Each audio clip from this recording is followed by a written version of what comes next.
बच्चों, आज के इस वीडियो में आपका बहुत बहुत स्वागत है। मैं आपको पढ़ा रही हूँ पाठ कारतूस, जिसकी की पुनरावृत्ति है ये।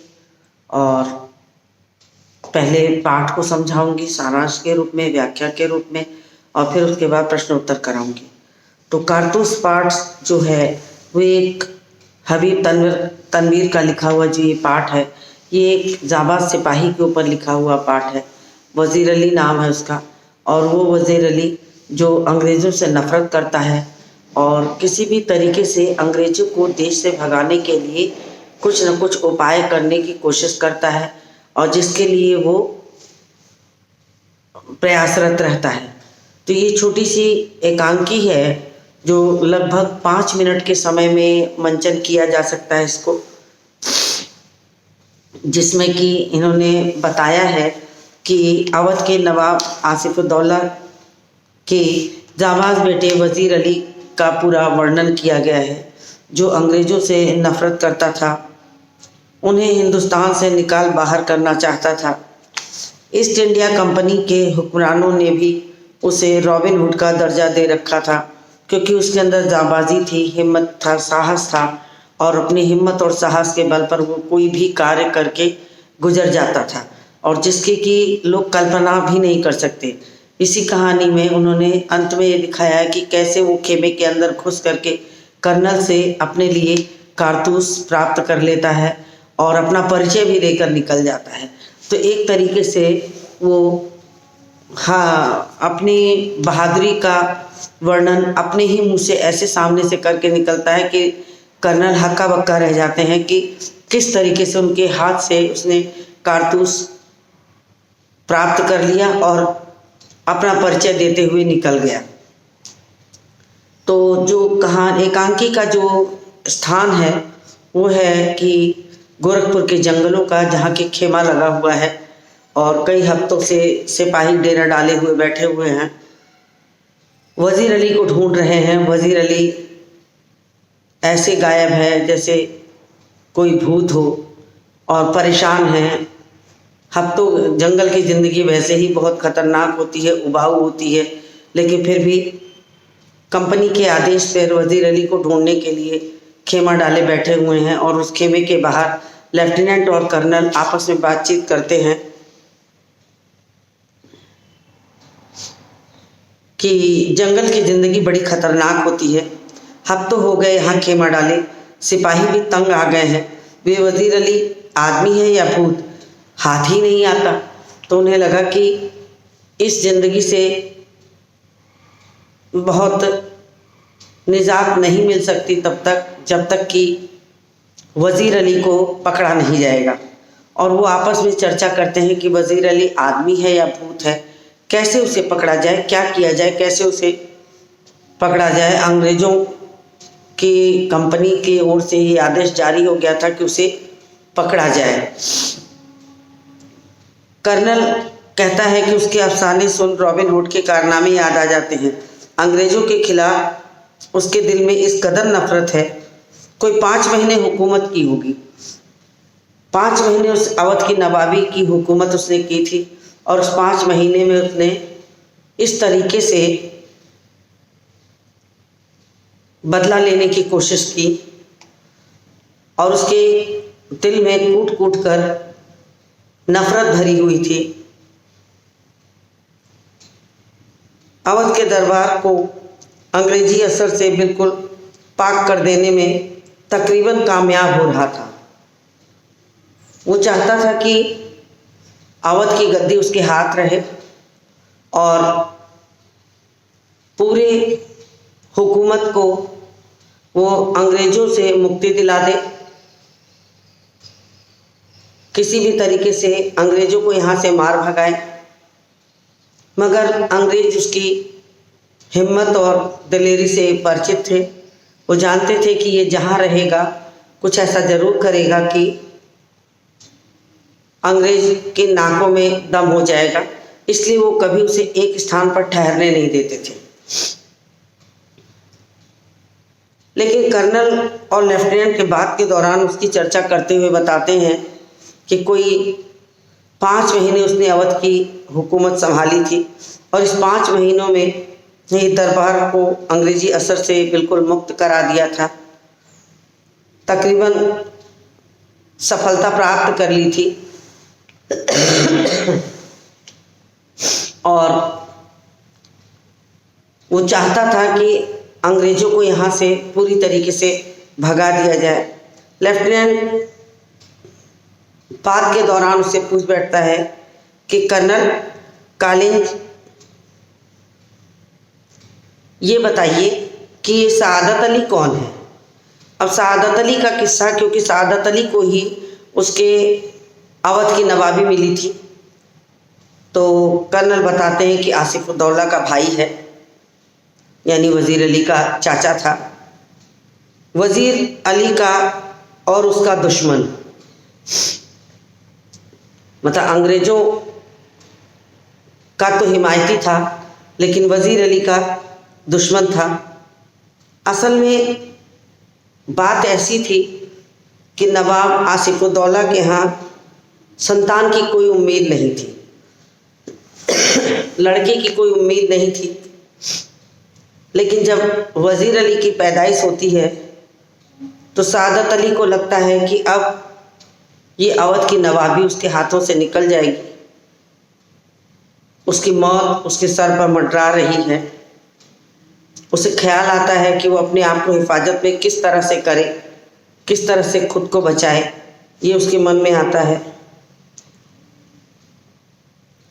तो लेफ्टिनेंट पूछता है कि सआदत अली को अवध के तख्त पर बिठाने के में क्या मसलहत थी, मतलब अवध के तख्त पर सआदत अली को क्यों बैठाया गया। जब सारे लोग अंग्रेज़ों के खिलाफ थे तो सआदत अली को अवध के नवाबी क्यों दी गई, अवध के तख्त पर क्यों बिठाया गया। तो कर्नल बताते हैं कि सआदत अली हमारा दोस्त है और दोस्ती का कारण ये था कि वो भी एक ऐश पसंद आदमी था, ऐशो आराम की ज़िंदगी चाहता था और वो चाहता था कि किसी भी तरीके से अंग्रेज़ों को अपने साथ मिला के रखे और आराम की ज़िंदगी गुजर बसर करे।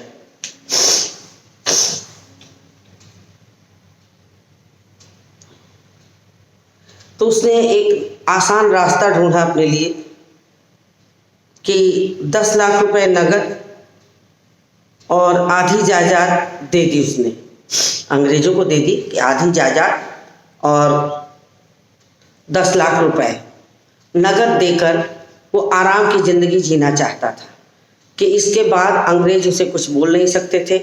वो अवध की नवाबी करता, आराम की ज़िंदगी गुजर बसर करता, मौज की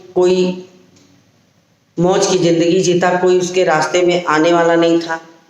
और अंग्रेज़ों को भी ये लग रहा था कि इस तरह से वो मुग़ल बादशाहों को अगर मिला लेगा तो हिंदुस्तान में उसका वर्चस्व हमेशा बना रहेगा। सआदत अली को मिला करके वो अवध को अपने कब्जे में ले रहे थे, तो दोनों का फ़ायदा था। अंग्रेज़ों का फ़ायदा था कि उनको आधी जायदाद और 10 लाख रुपया नगद भी मिल रहा था उस ज़माने में, और सआदत अली को फ़ायदा था कि उसको परेशान करने वाला कोई नहीं था। वो आराम की ज़िंदगी गुजर बसर करते हुए ऐशो आराम से जी रहा था। नहीं तो अंग्रेज़ सरकार उसे दखलंदाजी कर करके उसका जीना मुश्किल कर देते।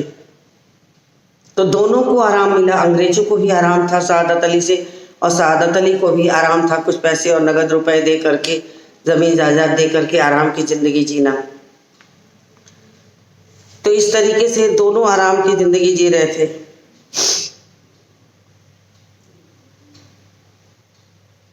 लेकिन जब अवध के तख्त से वज़ीर अली को हटाया गया और वज़ीर अली को लगा कि उसे भी अपनी हिफाजत की ज़रूरत है, तो वज़ीर अली ने अफ़गानिस्तान के बादशाह शाह-ए-जमां को हिंदुस्तान पर हमला करने की दावत दे दी। अफ़गानिस्तान के शाह-ए-जमां को उसने अपने में मिलाया और मिला करके उसने आमंत्रण दिया, दावत दी कि हिंदुस्तान पर हमला करो, हिंदुस्तान कि दोस्ती का हाथ बढ़ा करके हिंदुस्तान पर हमला करने का न्योता दिया, निमंत्रण दिया। लेफ्टिनेंट कर्नल को बताता है कि वजीर अली ने अफगानिस्तान के बादशाह साहिब जमा को हिंदुस्तान पर हमले के लिए आमंत्रण दे दिया है। कर्नल उसे बताता है कि हमले की दावत सबसे पहले टीपू सुल्तान ने दी, फिर वजीर अली ने ही उसे दिल्ली बुलाया और शमसुद्दौला ने भी। तो मतलब कुल मिलाकर के अंग्रेज़ों के खिलाफ लड़ने की एक योजनाबद्ध तरीके से वजीर अली की जो कोशिश थी वो थी कि योजनाबद्ध तरीके से अंग्रेज़ों को यहाँ हिंदुस्तान से भगाने की कोशिश की जाए।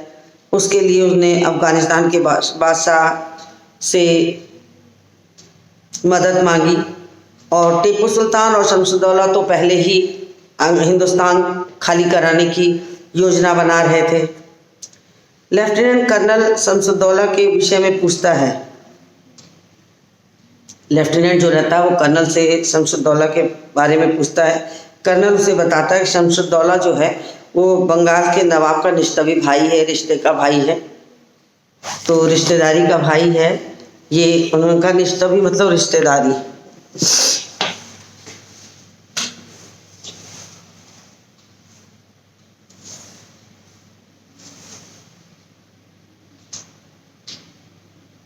अफसाना मतलब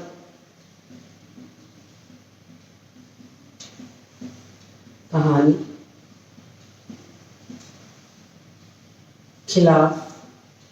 कुछ शब्द अचानक मुझे याद आ गया कि लिख दो, उर्दू के शब्द हैं। तो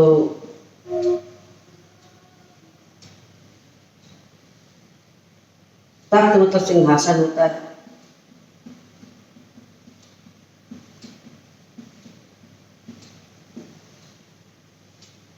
ऐस पसंद मतलब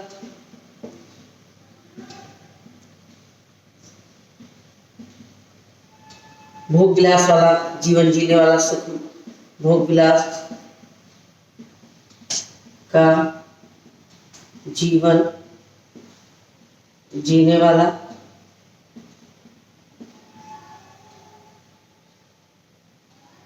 जाबान मतलब जान की बाजी लगाने वाला।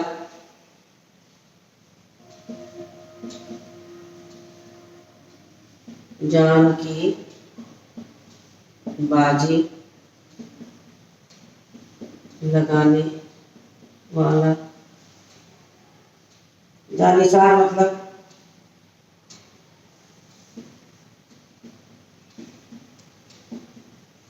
प्राण देने वाला साथी।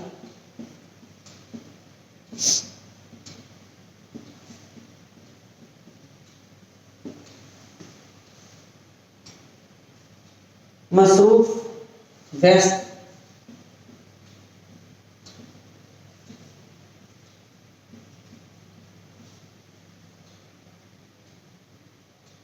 राजे दिल मतलब राज की बात।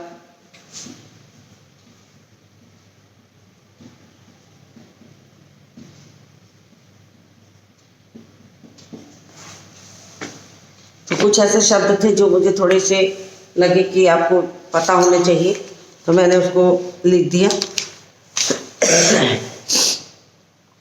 अब जब चर्चा हुई कि शमसुद्दौला कौन है, तो कर्नल ने लेफ्टिनेंट को बताया कि बंगाल के नवाब का ये निस्तवी भाई है, नज़दीकी भाई है। और इस समय कंपनी के खिलाफ सारे बंगाल में एक लहर दौड़ गई। बंगाल में कंपनी के खिलाफ जो लहर दौड़ी थी, उसी लहर को के चलते ये बात पूरे हिंदुस्तान में फैल गई थी कि अंग्रेज़ों को यहाँ से हटाना है।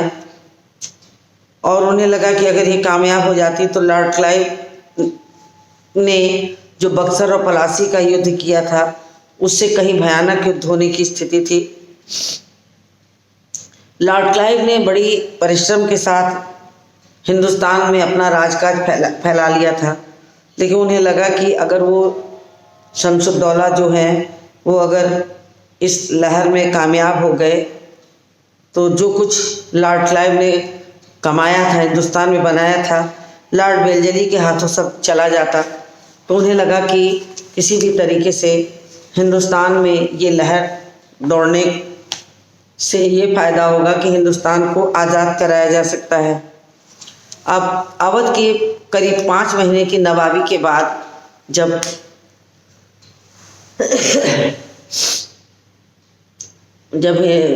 वज़ीर अली को बनारस भेज दिया गया कि बनारस में रह कर के वो अपना काम धाम कर, तो वज़ीर अली को लगा कि चलो हिंदुस्तान के खिलाफ यदि जंग लड़नी ही है तो कहीं से भी की जा सकती है। और अभी कुछ ही महीने बनारस में आए उसे हुए था कि अचानक कंपनी से उसको ये हुक्म मिलता है कि उसे बंगाल में तलब किया गया है। उसे थोड़ा आश्चर्य होता है कि जहाँ वो जाता है उसे हटा दिया जाता है। अंग्रेज़ों की चाल उसके पीछे ये थी कि वज़ीर अली को यदि यहाँ से हटा दिया जाएगा तो ये जो हिंदुस्तान में एक हवा फैल रही है, विरोध की हवा फैल रही है, इसे रोका जा सकता है। तो उन्होंने किसी भी रूप में ये चाहा कि इसको हम रोकें, और उसने आराम से वज़ीर अली को अपने हत्थे लिया और वहाँ से कलकत्ता बुलाने की कोशिश की। जब वज़ीर अली को ये बात पता चलती है कि उसे कलकत्ता तलब किया गया तो उसे बहुत क्रोध आता है। तो कंपनी के वकील के पास चला जाता है, कंपनी के वकील से पूछता है कि आखिर उसके साथ ही ऐसा क्यों होता है। तो उसने भला बुरा कहा वज़ीर अली को। वज़ीर अली को बहुत भला बुरा कहा, जबकि वो इस उम्मीद से गया था कि कंपनी में उसकी सुनवाई होगी, कंपनी के वकील से वो बात करेगा कि उसके साथ ऐसा क्यों होता है। तो लेकिन ऐसा नहीं हुआ, उल्टे उसे बात सुननी पड़ी, जिसके चलते वज़ीर अली को बड़ा क्रोध आता है कि वो अपनी शिकायत लेके आता है और वकील उसकी शिकायत सुनने को तैयार नहीं है। उस क्रोध में कहा सुनी के बीच अचानक वज़ीर अली ने अपनी खंजर निकाल के वकील को उसके ही घर में मार दिया और वहाँ से भाग निकला और सीधे पहुँचा अब आजमगढ़। आजमगढ़ से अपने कुछ नज़दीकी दोस्त मित्रों के साथ उसने मदद मांगी कि उसे घाघरा तक पहुँचा दिया जाए, और उसे घाघरा तक पहुँचाने की व्यवस्था की गई। तो अपने चंद सिपाहियों के साथ लेकर के वज़ीर अली आजमगढ़ के रास्ते होता हुआ घाघरा तक पहुंचा और घाघरा से वो सीधे निकलता हुआ गोरखपुर आ गया। उसका सोचना ये था कि अंग्रेज़ों को ये बात, जब कंपनी के वकील की हत्या की बात पता चलेगी तो सारे लोग उसके पीछे पड़ेंगे और उसे कहीं न कहीं से खोज करके मारने की कोशिश करेंगे। तो कुछ समय इनकी आंखों से बच करके छिप के रहना चाहिए और अपनी बल और ताकत को मजबूत करना चाहिए, उतनी मजबूत करनी चाहिए जितना कि अंग्रेज़ों को हिंदुस्तान से भगाने के लिए आवश्यक है। तो वहाँ से किसी तरह अपने को बचते बचाते आता है और उसकी कोशिश ये रहती है कि वो नेपाल निकल जाएगा, वहाँ अपनी ताकत को बढ़ाएगा, कुछ दिन वहाँ छिप कर रहेगा और वहाँ से जब ये समझ लेगा कि हिंदुस्तान से अंग्रेज़ों को भगाने की ताकत अब वो उसके अंदर है, वो उन्हें भगा सकता है, तो वो कोशिश करेगा वापस। लेकिन वो आजमगढ़ के रास्ते होते हुए गोरखपुर तक ही पहुंचा था। उसे लगा कि स्थितियां ठीक नहीं है और उसी गोरखपुर के जंगलों में वो छिप गया अपने चंद साथियों के साथ। अंग्रेज उसे खोज रहे थे। लेफ्टिनेंट और कर्नल के बीच यही चर्चा चल रही थी, क्योंकि अंग्रेज सरकार की ओर से आदेश आया था वज़ीर अली को पकड़ने का। तो उसी को पकड़ने के लिए सरकार के आदेश पर गोरखपुर के जंगल में खेमा डाले हुए चंद सिपाही, कर्नल और लेफ्टिनेंट बैठे हुए हैं और चर्चा का विषय वज़ीर अली है कि आखिर वज़ीर अली को पकड़ा कैसे जाए। वज़ीर अली को से मुक्ति पाना है तो वज़ीर अली को पकड़ना है, अन्यथा वो तो खुलेआम घुस करके मारने वालों में से था। क्योंकि वकील की हत्या के बाद अंग्रेज सरकार को ये पता चल चुका था कि वो किसी भी तरीके से कामयाब हो सकता है, उसके पास सब रास्ते हैं, हिम्मत है, दिलेरी है, साहस है, तो वो कुछ भी कर सकता है और वो छिप के रहता है। दोनों कर्नल और लेफ्टिनेंट की बातें चली रही थी कि अचानक दूर दराज क्षेत्र से धूल उड़ती सी नजर आई। खेमे के बाहर तैनात सिपाहियों ने आकर खबर की कि कुछ फौज हमारी तरफ बढ़ती चली आ रही है, क्योंकि इतना ज़्यादा धूल उड़ रही थी कि जिसे देख के लग रहा था कि जैसे कोई फौज बढ़ी चली आ रही है। तो उसने खबर दी, कर्नल ने कहा नज़र रखो, और सिपाही बाहर जाकर के उस पर नज़र रखता है कि आखिर ये कौन है, कहाँ से फौज आ रही है। अचानक घोड़े के टापों के साथ घोड़े पर सवार एक सिपाही खेमे के बाहर आकर रुकता है और सिपाही से आदेश करता है कि खबर करो कि मैं उनसे कर्नल से मिलना चाहता हूँ। वो अपनी तरफ से सिपाही जाता है अंदर और कहता है कि आप साहब आपसे कोई मिलना चाहता है। वो बोलते हैं भेज दो, और भेजने के साथ ही साथ उसने